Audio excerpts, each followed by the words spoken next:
All right, Larry Krueger here from the Pig and a Pickle Krug Show with a little Golden State Warrior video. Pig and a Pickle, 2 locations, Emeryville and Corte Madera. They're open 7 days a week in Marin from 11 a.m. to 8 p.m., Wednesday through Sunday in Emeryville. Pig and a Pickle, the best barbecue in all of Northern California. Well, interesting day in Warrior land as the Warriors on the day of the NBA draft trade Jordan Poole in a package to the Washington Wizards for Chris Paul.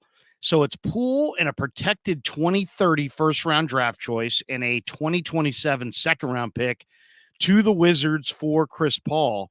Warriors signed Poole to a 4-year, $140 million extension before last season. That was a very bad decision. And, the Warriors, of course, were the defending champions going into the year. Things unraveled when him and Draymond Green got into it. Green punched Poole at practice. It was caught on video. It went viral. It impacted the year. And Jordan Poole then proceeded to play pretty poorly. He's just 24, but he had a bad postseason. And he shot 25% from three, stopped going to the hole, started settling for deep threes. I look at Poole as a broken player with a ton of money coming his way. Let's talk about this. There's a lot of interesting angles here. When Draymond Green opted out, I think he essentially leveraged this trade. It's like, hey, you want me coming back?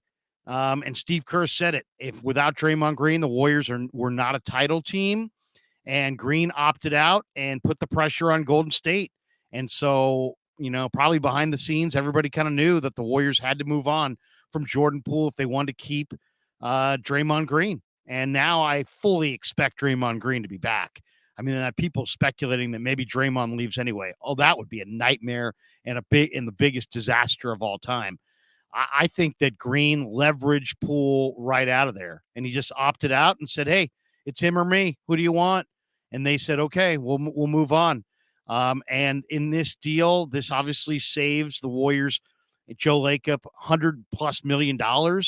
The Warriors, the trade frees up a lot of space within the luxury tax down the road. The new CBA looming features bigger penalties for teams that pay the tax. And the Warriors were looking for cap relief. Joe was looking to save some money. And I think the bigger thing was that Draymond Green was going to move on. And they knew they weren't a title contender this year without Draymond Green. So what did it force?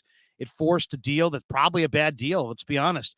Anytime you're trading a 24-year-old guy for a 38-year-old player, that's probably not a good deal long term. So it pushes all of the chips into the center of the table on this year for the Warriors. What happens if the Warriors don't win the title this year? And the Warriors most likely are not going to win the title this year. That makes this deal look that much worse. So I like Chris Paul. He's definitely got high basketball IQ. He's a winning player. There's just no question about that. He's a future Hall of Famer. There's no question that the Warriors are going to be, a little bit smarter basketball team with Chris Paul than they were with Jordan Poole. But you also had to give up a future 2030 first round draft choice. Now it's a protected pick.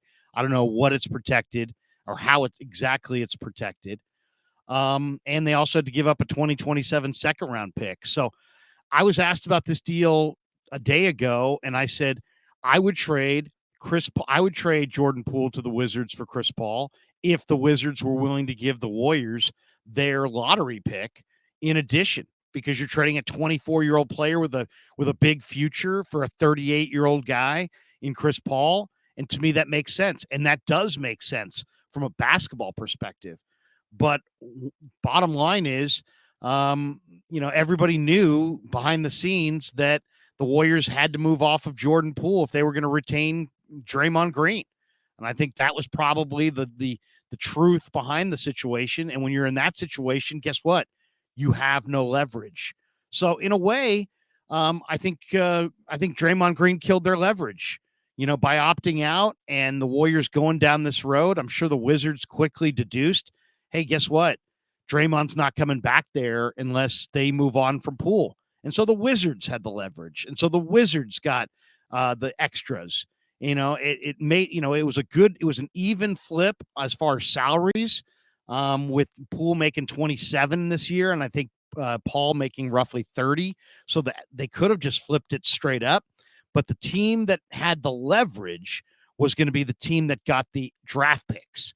And I felt like with the Warriors giving a younger player and a player that's got much more of a future, that the Warriors would wind up getting draft picks.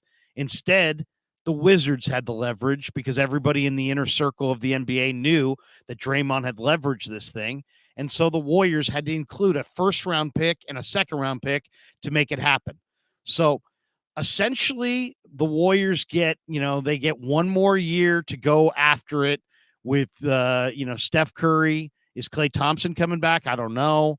Once we saw uh, Draymond Green and Steve Kerr on Draymond's podcast, and they were basically in agreement and in lockstep that Poole and Kuminga were pouting and immature, and it seemed like the handwriting was on the wall. Now they're not going to give away Kuminga because there's no real financial advantage to do so, but don't be surprised if Kuminga moves tonight.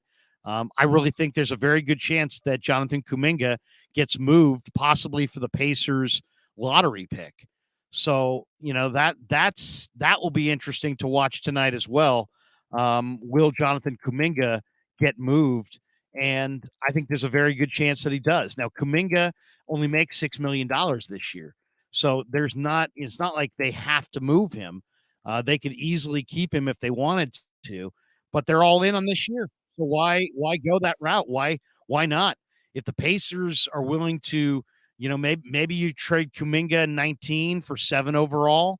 Maybe you just trade Kuminga and a future pick for the 7th pick overall. But I do think the Warriors could be moving Kuminga tonight for that 7th pick. What do they do with it? I'd probably go with Grady Dick or Jordan Hawkins, shooters. You just move Jordan Poole. If you could surround Chris Paul with more shooting, I think that probably bodes well. Grady Dick's the best shooter in the draft. Jordan Hawkins is a dead-eye shooter tonight in the draft. Those two guys are probably going to go before the Warriors pick at 19. There's also Brandon Podziemski, but he might go at 19 or after 19, and maybe they'll keep their 19th pick. But I think Kuminga's probably moving on, and now obviously Jordan Poole's moving on.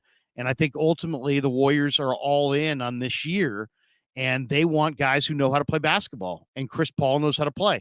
But they also wanted to separate Poole from Green because I think Green leveraged it. I think Green had options, and Green was going to go elsewhere, and the run was going to be over.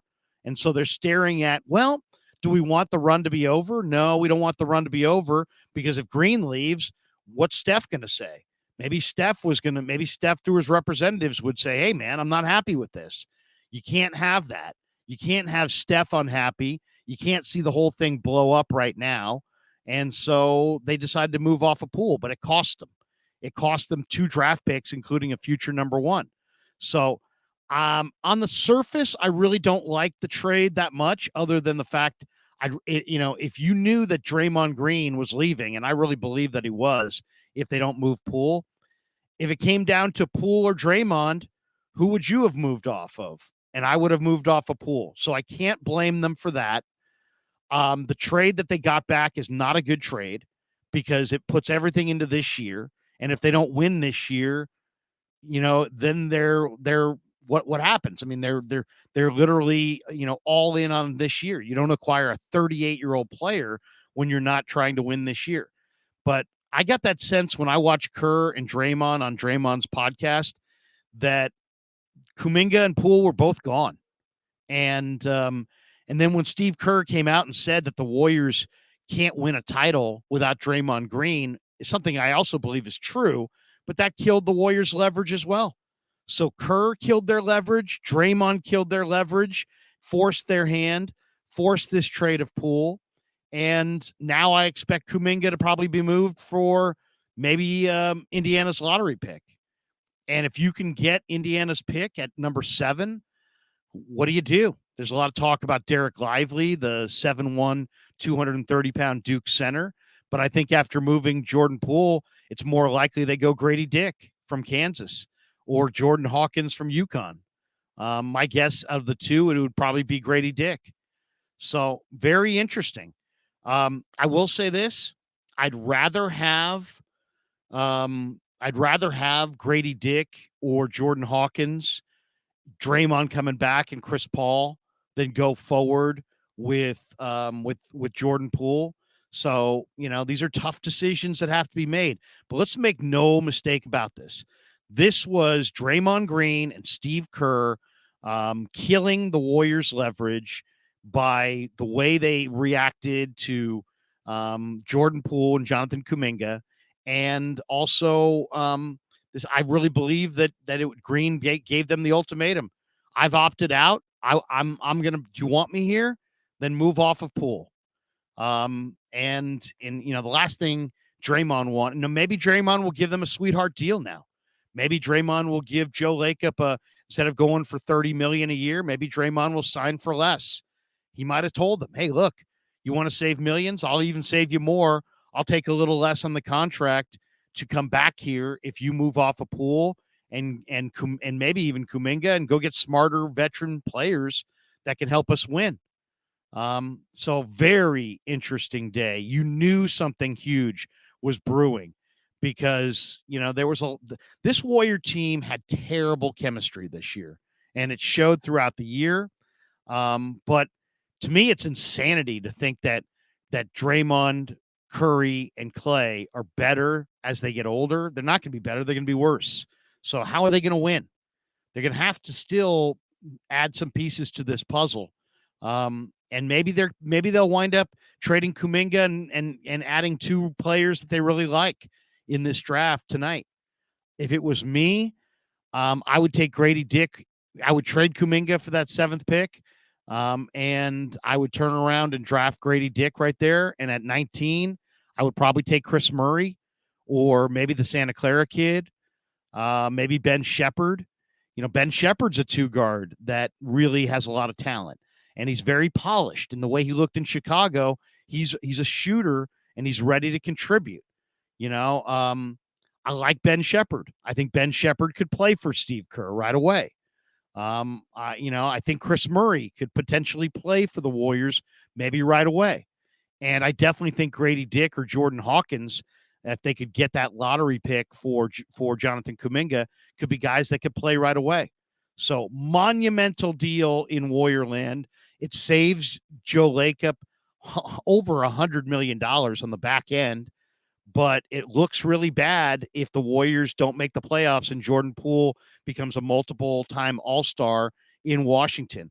But and let's talk about Paul for a second. He's 38. He averaged 13.9 points and 8.9 assists for the Suns last year. He played 59 games. He'll give the Warriors a different way to attack.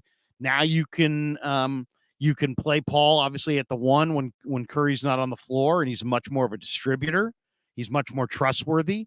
You could also play Curry off the ball a little bit and let Paul and him play together. You're awfully small in that situation. The Warriors got smarter. They got cheaper in the long term.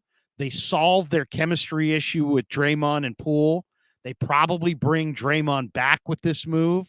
It probably lures them into a trade of Jonathan Kuminga for a lottery pick. I would not be surprised if tonight, if you look at this draft tonight, there are some really likable guys who play that 2-guard position. And who are they? Grady Dick from Kansas, Podziemski from Santa Clara, definitely Jordan Hawkins from Connecticut, Ben Shepherd from Belmont. I mean, these guys are. I personally love CD Sissoko from played in the G League. He's from France. If it was up to me, I would trade Kuminga for that 7th pick if I could. Take Grady Dick, and at 19. I like CD Sissoko a lot. And I think 3 years from now, he could be really, really good. And then there's also Chris Murray, who gives you a combo forward who can shoot. So very interesting. In a lot of ways, it solves some problems financially and chemistry-wise. Value-wise, on the surface, it does not look like a good deal. but let's pump the brakes on ripping the Warriors on the trade, and let's see what other moves come about tonight and in this draft that maybe better define the direction they're going roster-wise. Very interesting day in Warriorland. All right, hope you enjoyed our Warrior video. Thanks to Pig and a Pickle for being our title sponsor, and thanks to all of you for checking out The Krug Show on YouTube.